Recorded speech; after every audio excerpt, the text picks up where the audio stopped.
Il y a des scènes historiques qui frappent vraiment l'imagination par leur force symbolique. Imaginons le tableau. D'accord. Nous sommes en 1927. Le docteur Ambedkar, qui est une figure monumentale de l'histoire indienne, se tient devant une foule immense et il brûle publiquement un livre. Et pas n'importe quel livre, hein. Non, en effet, pas n'importe lequel. Il s'agit d'une Manusmriti, ce qu'on appelle aussi les lois de Manu. Un texte ancien, rédigé il y a des millénaires, et qui était censé être un guide spirituel et moral. Exactement. Mais à cet instant précis, en 1927, il est perçu, et pour le coup à juste titre, par ceux qui souffrent, comme, comme le manuel opératoire d'une ségrégation brutale, le symbole ultime de l'oppression du système des castes. Ouais, c'est un point de départ assez saisissant. Détruire un texte par le feu, c'est rejeter l'intégralité du système sociopolitique qu'il est censé justifier. Bien sûr. Et ça pose une énigme intellectuelle majeure.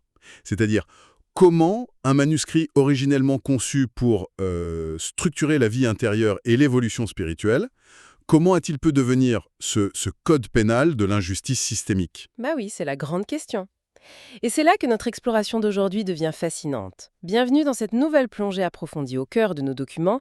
En épluchant la pile de recherches et de notes compilées pour l'analyse, le gouffre entre le texte originel et la réalité historique, il saute aux yeux. C'est le moins qu'on peut se dire, ouais. Mais avant de disséquer tout ça, il faut qu'on pose une règle du jeu.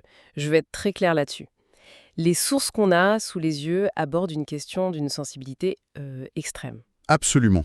On parle de siècles d'oppression réelle, d'un côté, et de la philosophie d'un texte antique de l'autre. Donc l'approche ici est chirurgicale, purement analytique. On est d'accord. Il ne s'agit pas du tout de justifier une histoire douloureuse ou de condamner une culture, mais vraiment de comprendre comment la mécanique des mots, les traductions et les manipulations ont fabriqué cette réalité. Voilà, le but n'est pas de prendre parti, cette approche en fait, elle permet d'aller un peu au-delà de l'émotion pure de 1927. Ouais, parce que ce que l'analyse des textes nous révèle, c'est qu'une immense partie de cette fracture historique repose à la base sur une altération. Une altération linguistique. Exactement. Une altération sous la plume des premiers traducteurs d'abord, puis une corruption politique au fil des siècles. En gros, pour comprendre le feu allumé par Ambedkar, il faut remonter à l'encre de ses premières traductions. Alors regardons ce qu'on pourrait appeler le tribunal des mots. Allons-y. Le dossier à charge contre le manusmritier repose sur des versets très spécifiques qui sont souvent cités pour prouver sa toxicité. Par exemple, on retrouve le verset 1.87, l'allégorie de la création qui affirme que les brahmanes naissent du visage du divin, tandis que les shudras viennent des pieds. Mhm. Il y a aussi les versets 2, 31 et 32 qui semblent ordonner qu'on donne des noms méprisables aux classes dites inférieures. Et puis, on cite très souvent les versets 8.413 et 414 qui sont perçus comme la légitimation d'un esclavage forcé. Oui, sans parler du verset 480 qui interdirait toute forme d'éducation aux Shudras. Voilà, donc sur le papier, on va pas se mentir, c'est accablant. Ah bah le constat semble sans appel. Enfin, si on se contente de lire les traductions occidentales du XVIIIe ou XIXe siècle, quoi. Celles qui ont servi de base à notre perception moderne. C'est ça. Mais l'analyse linguistique de nos sources montre à quel point un seul mot peut changer l'histoire. Attends, donne-nous un exemple précis. Prenons l'accusation d'esclavage forcé. Des lettrés britanniques, comme William Jones, qui travaillaient pour la Compagnie des Indes orientales, ils ont traduit le mot sanskrit dasyam par esclavage brutal ou servitude enchaînée. Ah oui, quand même. Sauf qu'ils ont calqué leur propre réalité coloniale, tu vois, le commerce triangulaire, tout ça, sur un concept très ancien. Et que dit la philologie sanskrite originale ? Elle montre que dasyam décrit l'acte de servir, le dévouement, voire un emploi contractuel. C'est la racine de noms très respectés comme Ramadasa, qui se traduit simplement par le serviteur, le dévote de Rama. Ah ouais, donc on passe d'esclave enchaîné à dévot ou employé. Voilà. C'est l'équivalent de lire un texte philosophique passé à travers un algorithme de traduction complètement défectueux, en fait. C'est une excellente métaphore, oui. Les mots sont techniquement là, mais le sens est écrasé. Le traducteur arrive avec son logiciel mental impérialiste, un système de classe très rigide, et il force le sanskrit à rentrer dans ses cases.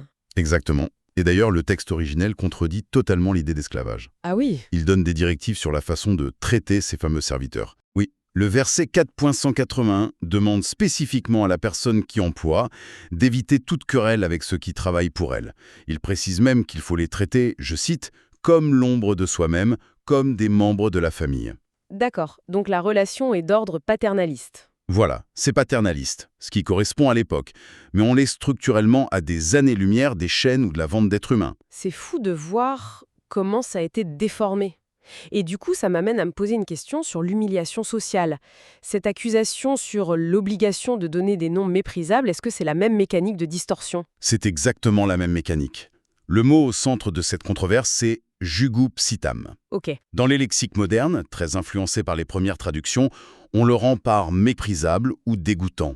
Mais les notes s'appuient sur Medatiti. Attends, c'est qui Medatiti?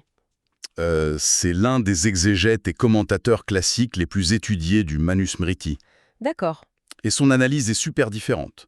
Pour lui, ce terme indique un nom qui coupe court à l'arrogance, un nom qui inspire l'humilité. Ah, l'humilité, pas l'humiliation. C'est ça.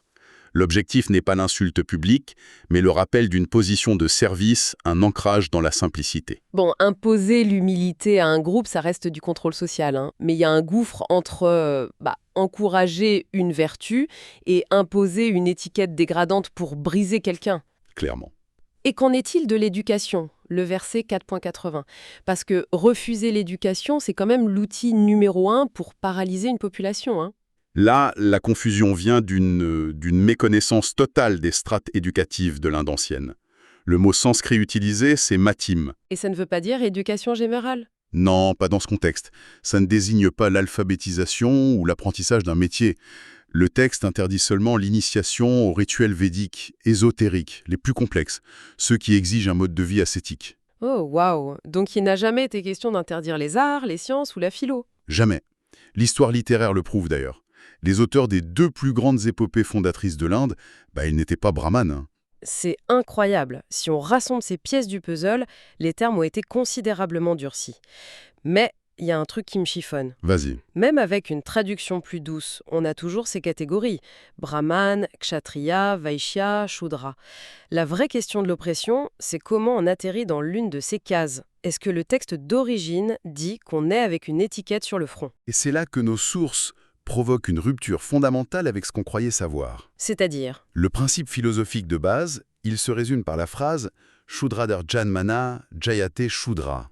Littéralement, par la naissance, tout être humain devient Shudra. Attends, quoi? Selon cette logique ancienne, personne ne naît Brahman. Personne. Donc la ligne de départ est la même pour tous, tout en bas. En fait, la ligne de départ, c'est la biologie. Le texte considère que la naissance n'offre qu'un état brut. Un enfant qui naît, il mange, il pleure, il dort. Il est dans un état d'ignorance de sa dimension spirituelle. D'accord, l'état naturel. Exactement. Et cet état naturel non cultivé, c'est ce que le texte appelle Shudra. Ce n'est pas une génétique, c'est un point zéro. C'est un changement de perspective hyper radical. C'est plus un acte de propriété génétique du tout. Bon, pas du tout. Pour devenir brahman ou tout autre rôle, ça demande une métamorphose par l'éducation et la conduite morale. C'est génial. On pourrait comparer ça à un permis de conduire moral, en fait. Et logiquement, si on l'acquiert par la conduite, est-ce qu'on peut le perdre en cas d'infraction? Tout à fait. Les versets 268 et 4.245 sont très formels là-dessus. Un brahman qui délaisse son éducation ou qui s'adonne à la corruption, il perd son statut.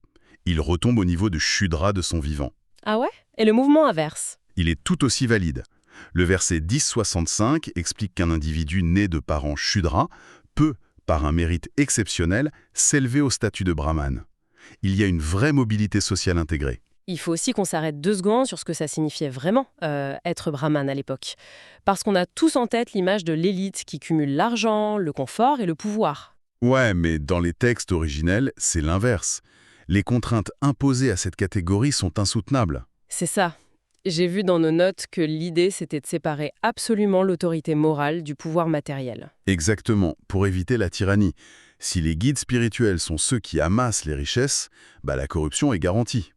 Du coup, le verset 4.11 interdit formellement l'accumulation de richesses pour eux. C'est fou. Et le verset 2.162 va plus loin. Ils doivent fuir les honneurs et la gloire publique comme un poison mortel. Ils doivent enseigner gratuitement et vivre des dons quotidiens sans rien stocker. Waouh. C'est pas exactement la vie de Palès, quoi. C'est une ascèse radicale.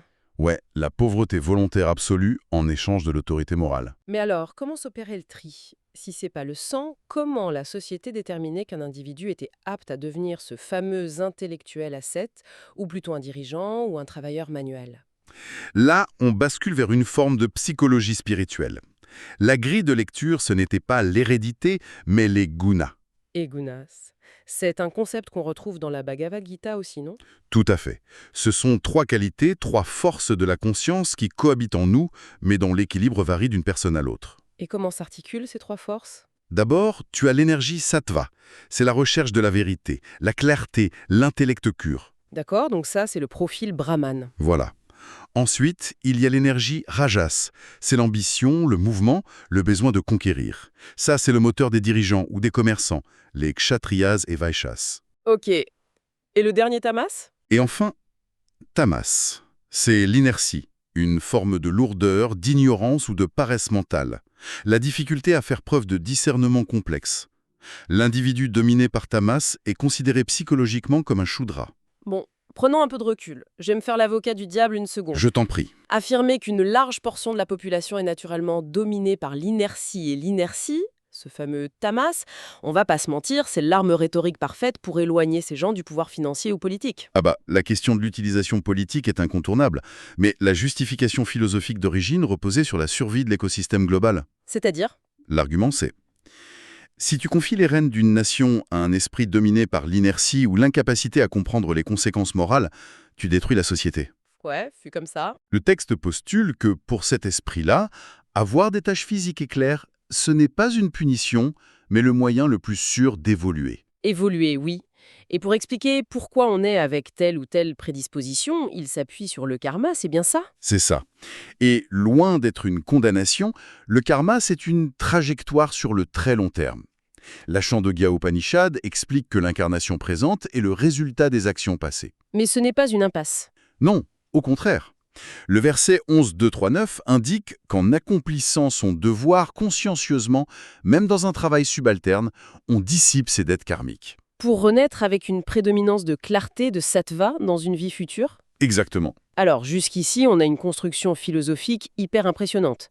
Mérite, évolution, mobilité, pauvreté volontaire, c'est brillant. Mais quand on ouvre les livres d'histoire, Bah, là ça fait mal. bah oui, on trouve un système clos, violent, basé sur le sang et une oppression implacable. C'est là que le vertige commence. Comment on passe de la théorie à la réalité historique des castes? Les historiens pointent l'usure de l'idéal face à la nature humaine. En gros, les brahmanes ont commencé à perdre leur pureté, le fameux sattva. Ils ont voulu les avantages sans les inconvénients. Ouais. Exactement. Maintenir l'ascèse, c'était trop dur. Les générations suivantes ont voulu conserver le prestige et les exemptions d'impôts, mais sans payer le prix de la pauvreté. Le grand classique. On s'arroge les privilèges, on vide les devoirs et on ferme la porte derrière soi pour que personne vienne menacer ce confort. Exactement. Fini le permis de conduire moral. On a décrété que le fils d'un brahmane était automatiquement brahmane. Et économiquement, comment ça s'est verrouillé? Via le système Yajamani, une économie de village basée sur le troc et les services mutuels. Pour protéger leur monopole local, les guildes professionnelles sont devenues des clans endogames. D'accord, donc on marie la fille du forgeron uniquement au fils d'un autre forgeron. Voilà, pour garder le réseau. Et la fluidité d'origine s'est pétrifiée en milliers de compartiments étanches. Ça, c'est déjà lourd de conséquences, mais nos documents révèlent un truc encore plus cynique. Et là, c'est fascinant. La falsification du manuscrit. Ah, ça c'est la découverte majeure de la philologie moderne. En analysant la grammaire sanscrite, les chercheurs ont découvert que le noyau originel du texte comptait probablement entre 630 et 1200 versets. Ok, et aujourd'hui? La version actuelle, celle qu'on brandit pour condamner le texte, en contient plus de 2685. Plus de la moitié du livre serait une fraude historique. C'est ça. Ouais, plus de la moitié. Mais comment ils repèrent ces faux versets avec certitude? Par la linguistique. Si un verset date de 200 ans avant notre ère et qu'au milieu du chapitre, tu trouves un vocabulaire ou un maître poétique apparu 500 ans plus tard, L'anomalie est évidente. exactement. Et puis il y a la cohérence philosophique. Le début dit que le statut s'acquiert par la conduite, et plus loin, des versets insérés ordonnent de mutiler un shudra qui oserait s'asseoir à côté d'un brahmane. C'est une contradiction flagrante. Des élites locales ont littéralement rajouté des lois pour donner un vernis divin à leur discrimination. C'est ça. C'est marrant, ça me fait penser à un système d'exploitation informatique. À la base, c'est de l'open source, grande mobilité, mais les administrateurs du réseau ont hacké le code source. C'était une super analogie. Ils ont inséré des milliers de lignes de code malveillantes, les faux versets, pour interdire l'accès aux nouveaux et justifier leur contrôle. Et pour couronner le tout, l'administration britannique est arrivée et a figé ce piratage. Ah oui, le fameux recensement. En 1871, les fonctionnaires victoriens, obsédés par leur tableur administratif, devaient faire rentrer cette réalité indienne, très complexe et fluctuante, dans des colonnes rigides. Et ils ont utilisé le mot caste. Voilà, un mot portugais qui n'avait rien d'indien pour amalgamer des milliers de réalités. Une fluidité sociale s'est transformée en identité légale, fixe et intraitable. C'est vertigineux de voir un idéal s'écraser sous la cupidité humaine, la fraude religieuse et la bureaucratie coloniale. Mais il faut noter que de l'intérieur même de l'Inde, des voix se sont élevées contre ça, non? Tout à fait. Le mouvement Bhakti, par exemple.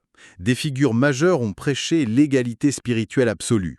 Ils disaient haut et fort que face au divin, l'hérédité n'avait aucune valeur. La conscience de ce piratage existait bien avant les critiques modernes, en fait. Complètement. Beaucoup de sages indiens voyaient ce système comme une trahison de l'esprit védique originel. Au terme de cette exploration, si on récapitule un peu, une leçon hyper puissante se dégage. N'importe quel système intellectuel, aussi brillant soit-il, finit en machine oppressive si ceux qui en bénéficient refusent de lâcher leurs privilèges. C'est la nature humaine. Et aujourd'hui, c'est légitime de dénoncer l'oppression historique des castes. La douleur est réelle, mais oublier l'intention initiale, c'est se priver de comprendre comment la corruption institutionnelle fonctionne. C'est le cœur du problème. Comprendre comment un texte est altéré, ce n'est pas cautionner les dérives. C'est s'armer intellectuellement pour repérer comment les textes peuvent être instrumentalisés. Et pour conclure, je voudrais qu'on repense à cette allégorie d'ouverture. Le corps divin, le purusha. Ah oui, très belle image. La manipulation disait le brahmin est la tête, supérieure, le shudra est le pied, inférieur. Mhm. Mais si la société est le corps du divin, aucune partie ne peut être impure. Surtout, dans cette tradition, quand quelqu'un entre dans un temple, il ne cherche pas à toucher le visage du divin. Non, il s'incline à ses pieds. Exactement. C'est aux pieds que se trouve le refuge sacré, les fondations du dharma.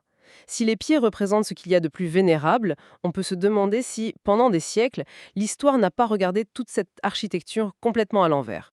C'est une pensée très forte pour terminer.